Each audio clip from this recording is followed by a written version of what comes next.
Hello and welcome back to Quantum Suicide. On the last episode we got told about our new game, Vampire Children, or Vampire Child, not sure which one. Basically the premise is that one of us is a vampire and we all have to pair up in order to make and gain points, and obviously we'll try and survive that way. It's pretty simple, I guess, but I don't recall all the details. Still not going to ask them to repeat though, because, well, assuming we get a choice. But yeah. I think this is going to be the last game in this timeline, based on the... Yeah, based on the timeline, let's check. You know, we got this game, which I'm assuming it ends, and then there's... We win, but then two other endings happen, I guess. So, yeah, death of Katashi's death, Vladimir's death. Sora's death chose this time. Okay, cool. Okay, now we got it. Excellent.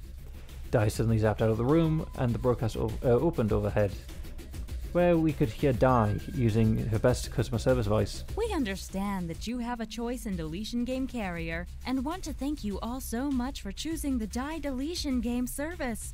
We murder for your satisfaction, and we look forward to servicing you again this Sunday. That sounds very professional. I awoke to what felt like a torch being shone on my face. I started wincing as the light penetrated my eyelids. What are you doing? Is it Yoshiki? Doing? I am but standing. Okay, thought it'd be best buddy guy, but apparently it's not. It's the AI. I struggled to open my eyes as the light was so abrasive. Once I had opened my eyes, I realized that the light was simply I. She was standing over my bed with her face close to mine. So close, her presence was literally uncomfortable. Not so close this early, okay? Yes, of course. My apologies. Why were you so close in the first place? I closed my eyes and attempted to go back to sleep, hoping that I was simply there and had no business with me. Maybe she would just like watching me sleep. That's weird. I hoped that was it. I was exhausted. I tensed with my eyes closed and hoped she wouldn't speak. Moments passed. Maybe she was gone. I felt my whole body relax as though preparing to sleep once more again. Excuse me. The captain has requested to see you in the bridge. Did you just wait there and then say that, or did you leave and come back? Are you okay? I sighed, sitting up. So much for the dream of her just watching me sleep. That's a dream? Yes, what time is it? It is 4:45 a.m. Shall I tell the captain you are on your way? No. What could the captain want at this? She's probably the vampire. I believe she has concerns about our location in relation to the black hole and is looking for reaffirmation. Why are you asking me and not the navigations lady? Oh, what? I'm not the navigator. That's Shizuka's deal. I flung myself back into the bed and pulled my pillow over my face. I heard pretending to clear her throat before playing back what the captain must have said. Bring me them. We are getting awfully close to this black hole, and I am getting somewhat apprehensive. Shizuka is a great navigator, and she has done this many times before. But still. Why are you still standing there? Get me them. Okay. I groaned and threw the pillow off my face, sitting back up on the bed. Don't we almost die another day when I had more sleep? Should I ask her to postpone almost dying? Why are we suddenly turning into Beatrix? Aha. Sweet signs, no. Asking her that would just result in me dying today. So shall I tell her you will be there soon? Yes, please. I will be there in just a moment. Thanks, I bowed and zapped herself out of my room, which fell back into darkness as the illumination disappeared with her. Maybe dying wouldn't be so bad. I mean, it's uninterrupted sleep, after all. I smelled myself for a moment before pulling myself out of bed and heading towards the bridge. I arrived at the bridge just in time to catch the captain, who, assuming she was alone, was chewing on her fingernails while staring at the screen. Captain? Captain, startled, dropped her hands quickly by her sides and became composed. Thank you so much for coming this morning. What are you worried about? You think we're going to crash into it? A quick question first. Of course, but it had better be quick. When do you sleep? Are you a vampire? Are you a vampire? What? You know, a blood-sucking creature of the night. The new game hasn't started yet. No, not in the game. I'm in real life. Why, The captain looked genuinely confused. I mean, you don't ever seem to sleep, and the only thing I can think of is that you're a vampire. Do I look like a vampire? Yes. Well, no, not really. You are missing the fangs, I guess, but I have never seen one in real life. You know vampires aren't real, right? Apparently not. Until we play this game. Did your parents not explain to you that vampires are not real? Oh, it's funny. Blame, make fun of the homeschool child. Well, they never technically said that they were or weren't. I guess I just assumed. You thought that I may legitimately be a vampire? Well... And if I was, what was your plan here? To find some steak. She's right. What if she was a vampire? That would mean she was faster and stronger than I was. I would just be a sheep walking into the lion's den. I guess, The captain raised her left eyebrow, her gaze making me feel that I may in fact still be her prey. Yes? Breakfast is served. I smiled jokingly and hoped that to sign she didn't think I was dumb for thinking this. A delicious breakfast at that. Compliments in death games. Correct. I was going to say for some reason. Congratulations. I couldn't help but blush uncontrollably at that comment. Alright, know the reason why you are here. Yes, I told me that there's something to do with the black hole. Yes, that is correct. Just over a week ago, I made the choice to stay on course towards the black hole. Was this a mistake? Yeah, I remember, and your argument made sense. That's what's the problem. We will be at the closest point to the black hole tomorrow just after 4 a.m. and Shizuka still will handle it? You don't think so? Are you worried that you made the wrong choice? People are already dying on my watch. I don't want to sentence the entire crew to death at once. I mean, it would end the game. Problem solved.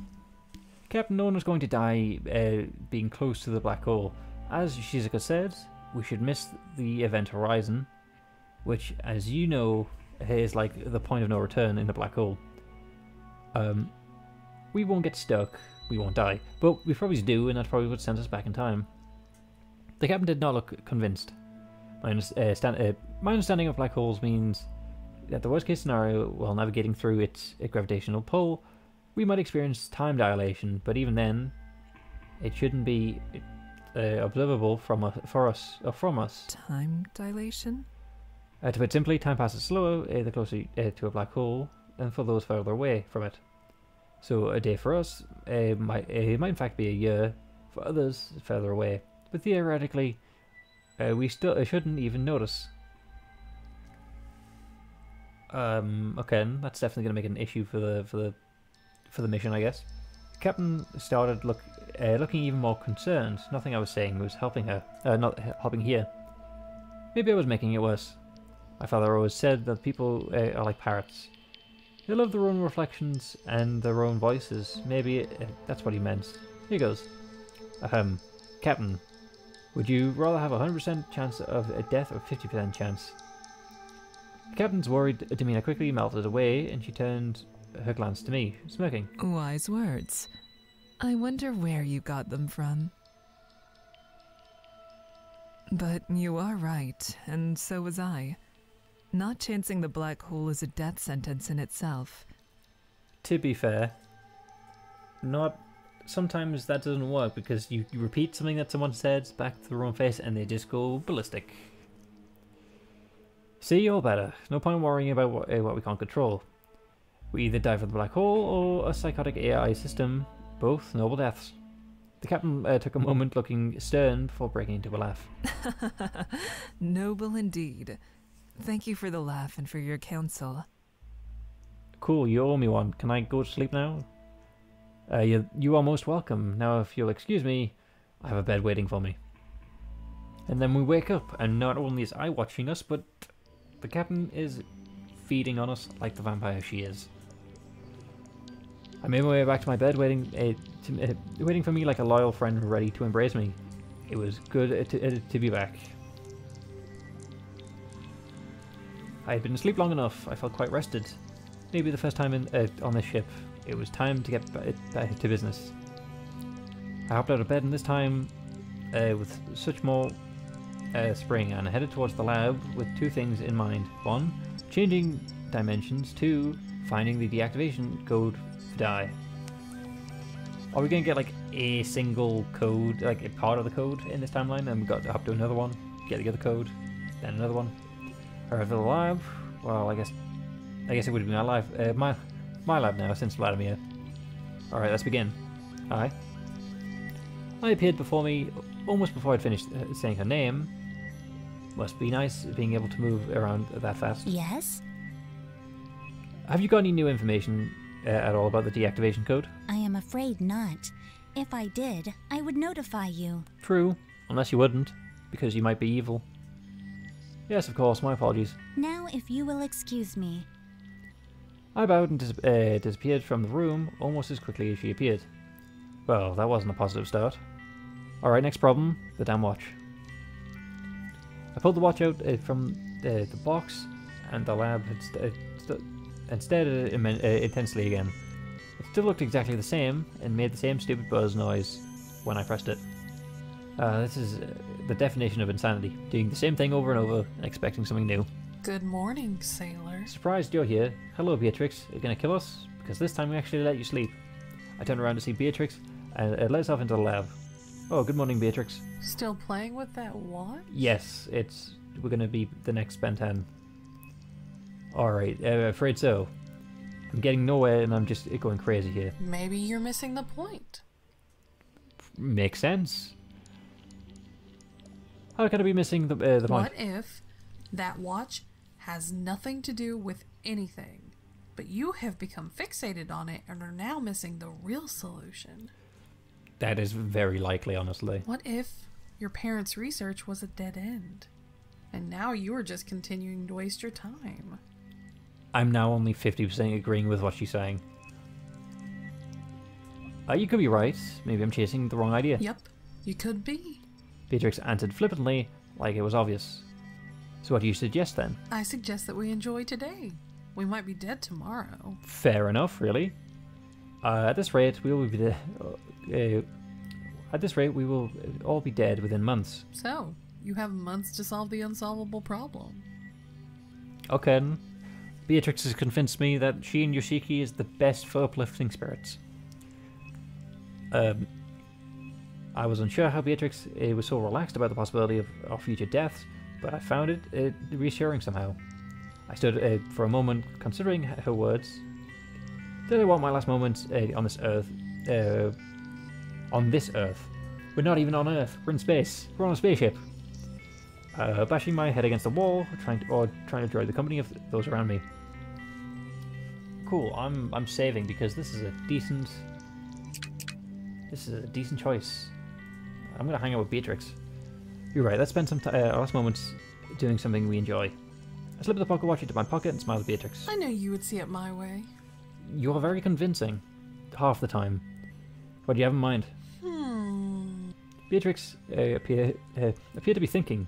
I thought you'd come more prepared than this. Let's go to the farm and feed and pet the animals.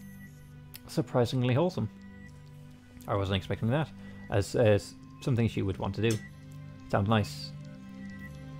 We headed towards the farm to feed and pet the animals. Are we gonna run into someone? Once we arrived, Beatrix quickly made her way to the sheep pen and started patting the sheep. While standing there, in the farm, watching Beatrix happily pet the sheep, it was easy to forget the predicament that we'd soon face. Yes, Beatrix? Once this is all over and life returns to normal, let's enjoy every day together, just like we are now. Like it might be our last. Why are you telling this to us and not like Nicholas, someone who you've known your entire life and probably trust the most? I've spent too much of my life taking each day for granted. Nicholas for granted. I don't want to do that anymore. Okay, cool. What makes you so sure we will ever return to normal? Pessimistic, eh? I mean, if we're pessimistic, we're either right or we're pleasantly surprised. It's the safer choice to be pessimistic. Beatrix threw a glance sideways at my direction.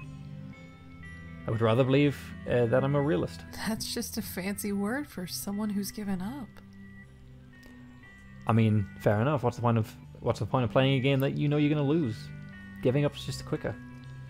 I haven't given up, but I've never thought about it like that. So how shall we enjoy our day together once this is done? I like baking. Let's bake some biscuits together one time. Only one time? It's biscuits. So I don't even know which kind of biscuits you're on about. If you're on about the English British or the English American, because I think they're different. I look forward to it. So do I. I spent the rest of the day with Beatrix, just enjoying each other's company. Tomorrow was going to be hard, but I was going to try and be more positive. After all, I hadn't given up. So the game started. Beatrix was lying to us, and skeptical of trusting us. Now she's inviting us to play. I woke up with a similar feeling I had felt many times before. My stomach felt as though it was trying to escape my body. It was time to go dance with the devil, I suppose. I slipped out of bed and stood firmly at my feet, forcing myself to wake up. I wonder what time it is. I must have woken up before the game is to start. Aye. Good morning. I was asking for the other one. Di? Why are you here already? Isn't the game... it isn't game time yet, is it? Nope. But I, the sleepyhead, wanted to sleep in this morning, so I'm doing her daily tasks. That's not not concerning at all. We're safe entirely. Wait, really? No, silly. I is a program. She doesn't need to sleep in. And you don't need to kill us, but you're doing it anyway. No, not that. The fact that you're doing her task. That. Kinda? So you're doing it in a twisted way. Di cocked her head and smiled quizzically. What does kinda mean? I am a busy lady, so I'm picking and choosing what tasks to do. For example, I woke the captain up just an hour ago. Oh, that's nice of you. I blasted her room with music louder than recommended levels for human ears. So she's deaf. I stood for a moment, unsure how to respond. Okay, then why are you currently here talking to us? Unless it's just an excuse to not do tasks. Yes, it went as well as you can imagine. Okay, well, do you know what time it is? Do I look like a clock? Yes. Well, no, but... You are on a spaceship for science's sake. You could look almost anywhere for the time. And we're looking to you, but you're not telling us the time. Aye. You what? Enjoy treating the dim-witted eye as a personal clock? It's not cool that you are taking advantage of her and her simpletonness. I think it's more of her taking advantage of her generosity. But okay. I didn't mean to, but my wall clock, it doesn't change. Luckily for you, I don't like her either. It's 4:13 a.m., you blind numbskull. Game starts at 7 a.m. See you then! Ooh, the time dilation. I saluted and zapped out of my room. I got changed and started quickly getting ready when I noticed that the pocket watch on my beside table. I felt it last night when I went to bed. The green light on it would rotate 3 times when I pressed the left. Side. We're now all on. The pocket watch was responding to something. I picked up the watch and looked at it closely. What should I do? Ooh, this is another good one to save.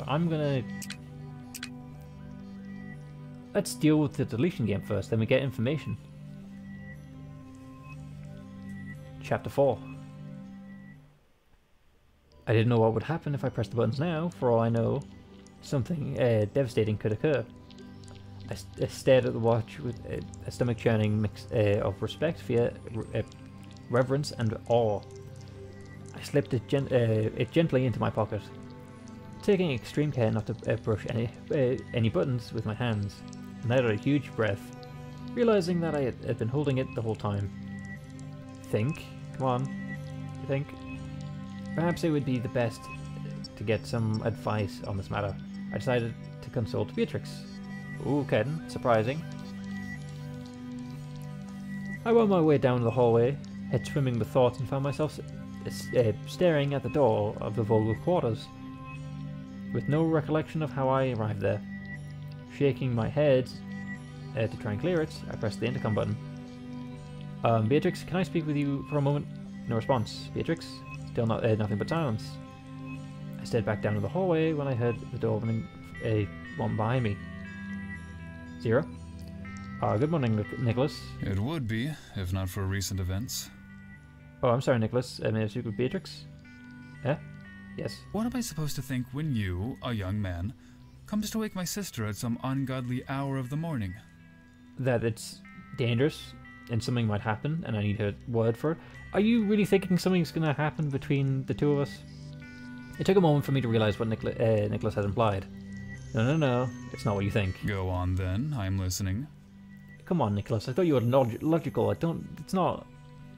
I came to ask Beatrix for advice. My research on the pocket watch had finally had a breakthrough. And do you think Beatrix could be of assistance at this hour of the morning? That's a good point.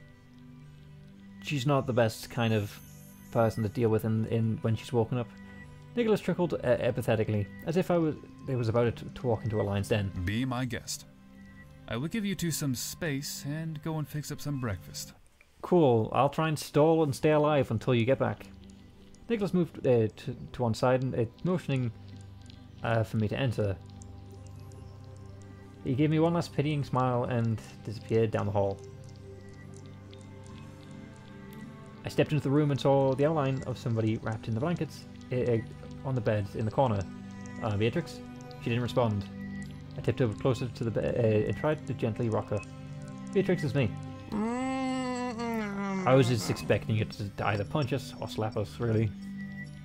Beatrix, I need your advice. Please wake up. Beatrix stirred a little, but she did not rise. Ooh, I know there's so many choices recently. I need to save for them all. Say something negative about Nicholas. I want to hurt Nicholas. Like with my bare hand. Before I could finish the sentence, Beatrix, hands shot up under the covers and wrapped around my neck like a boa constrictor. Nice. At least it worked. You wish to harm my brother? I tried to shake my head, but a grip around my neck was getting tighter. I fought back, like a black fog. I fought back the black fog that was closing around the edge of my vision, but I used every ounce of my remaining consciousness to shake out my head. As I did, Beatrix loosened her grip, just enough to let me get a rush of air in my lungs. Why did you say it then? To wake you up. I coughed and spurred, trying to regain my voice. I just wanted to get you to wake up. You weren't responding. Why do you want me awake at this hour? So we can hurt Nicholas. Did you not listen to me? The pocket watch is turned on. What? It's doing something. It's got a green light. It's all lit up now. I yanked the watch excitedly from my pocket and held it for Beatrix to inspect. The watch face bathed Beatrix's own face in green light, glinting off her tired eyes. Intrigue slowly dawning over her features. Well, does it work now? How do we know? We've not tried it. We got your attention immediately by threatening Nicholas. I don't know. I haven't pressed anything yet. Why not? Because if no one's there to observe it, it's not science. It's just reckless behavior.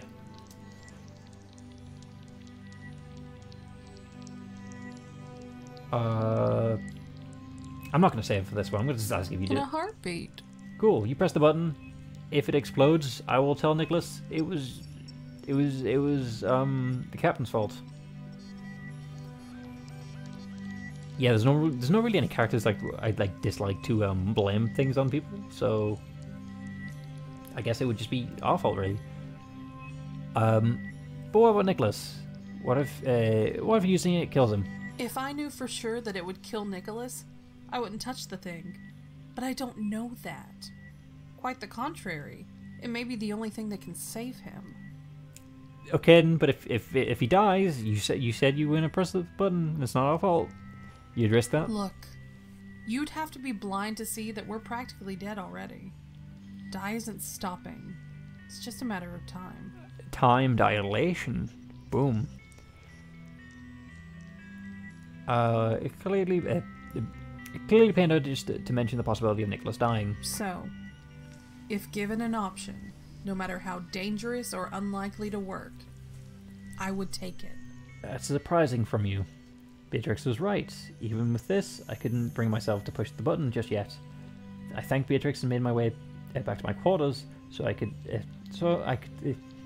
considering. I'm having trouble reading the fact that it says so I could considering her thoughts on things instead of I could consider her thoughts on things of using the watch as its possible implications. So you didn't even press the button. We woke you up for nothing. Okay. She made a ton of sense, but still something inside me made me hesitant. I tried my best to get a solid grasp on the possibilities and consequences that literally lay in the palm of my hands. Time flew by as I was lost in thought, only interrupted by the PA system suddenly springing to life, shocking me a little out of my contemplative state. Good morning, my most eager beavers. Today is, of course, the long-awaited round of the deletion game Vampire Children. If you could all please make your way to your individual quarters, I will be selecting my vampire. So are we going first? I sighed, remembering that I had bigger problems immediately at hand. Hello? Hello, the fact that you're here makes me the vampire. That was standing before me as I glanced up, looking far too happy for me to feel entirely comfortable. Oh, why the long face? You mean besides the game? The game? I'll have you know that it's your lucky day, sir. Are we a villager? Oh, how exactly is that? You are not the vampire. I repeat, not the vampire. I guess that is our lucky day then. Yay.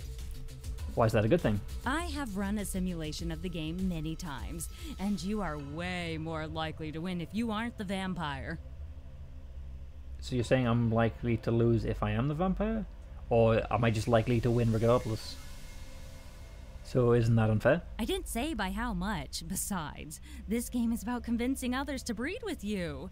So it's much more reliant on the interaction of the people playing than the actual mechanics themselves. You could just say the people pairing with us. Yay for me then. That's the spirit. Now, when the time comes, go out there and make Granny Di some beautiful grandbabies. Okay then. I vanished in my room, and shortly after I was once again blaring over the PA system. Thank you all for your cooperation. You are now free to pass the time as you please. The game will commence in 2 hours. Okay. Good luck! I guess partner number 1, Yoshiki. I guess partner number 2, Beatrix. And at that point, partner number 3, Nicholas. I think that's the 3 people I'm going to get, because it's going to be 3 rounds, right? If I remember correctly. I sat on the end of my bed, filled with dread about the upcoming game. Who's the vampire? Should I try and to breed with? Who should I try to breed with first? How will I know if they're telling me the truth? Yoshiki can't lie. Beatrix, it doesn't care anymore, and Nicholas is logical. But yet again, statistically, I think Melody is the vampire, as in because I feel like everyone's gonna want to try and keep Melody safe. This is all too much on top of the current conundrum. Suddenly, the doorbell rang. Hello? It's me. May I come in? Yes, of course. As I gave my verbal permission, the door slipped open and the flustered face of Beatrix appeared in. I followed shortly by the rest of her. Beatrix, are you okay? Yes. Well, no. And why don't you take a seat and let me look at what's going on? She looked at me for a second before slowly inclining her head before taking a seat on the end of my bed. She looked visibly shaken. Are you the vampire or are you going to say you're not? Alright, take it from the top. I'm the vampire. Okay then. Damn, really? Di just told me. What if you're lying though? Wait, so why are you telling me? I want you to be my Clyde. Why not Nicholas? Me? Why? What about Nicholas? I have a plan. I just need your help. So So day one, you're gonna partner with Nicholas. I'm gonna partner with Yoshiki. That's gonna be 4 vampires already. And I guess it's round 2. It's either Melody or the captain. And unfortunately, that makes Shizuka the last one alive, the navigator. But again, I haven't really spent time with Shizuka. So why don't you explain the plan to me first? Okay. So in the first round, I bite you, and you will willingly become a vampire. Correct, apparently. Uh-huh. And Nicholas breeds with another crew person, making a baby. Okay. With you so far? Then, in round 2, we each bite any person except Nicholas, creating new vampire children. Meanwhile, Nicholas gains another baby. Alright. Then, in the third round, we can bite Nicholas and those who are left, ensuring we have more vampire children than baby. Gotcha. We win, and simultaneously, Nicholas has more babies than the others and will be spared. So the first people we bite will be the ones who might die. So the last people we bite are the ones who might die. I think it's the last people, right? You clearly don't have a good grasp on this game. Perhaps I made a mistake coming to you. You did, because what stops us from outing you immediately? The people we bite first will be the ones who may die, as they will not be able to make babies, and so their score will be the lowest. Oh man, okay. Then I guess I'm gonna have to apologize to Shizuka. If I'm partner with Shizuka, I can play it off as that I'm apologizing for. Oh, because Yoshiki's gonna want to partner with us. So we're essentially you get to choose who dies. Correct. I don't know if I want to make that decision. If you don't help me, I'm dead.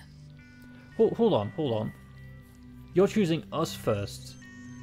So immediately, you're choosing us to die. Silence ruled the room as I could feel the tension growing. Is there no one you're willing to sacrifice to save me? Anyone except myself. Anyone except myself and Yoshiki.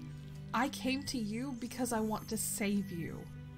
I could have asked my brother to be my Clyde, but I wanted to be sure to save both of you. Why do you like us so much?